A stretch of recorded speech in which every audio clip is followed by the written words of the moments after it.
At first glance, the Xiaomi Multifunctional Rice Cooker looks like a calm, minimalist appliance that quietly fits into almost any kitchen.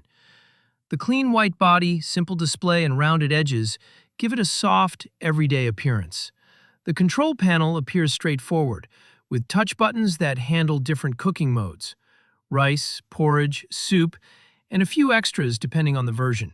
The inner pot looks non-stick and easy to lift out, which seems useful for daily cleaning.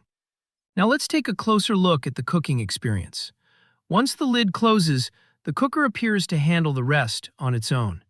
Steam vents quietly from the top, and the display shows the remaining time.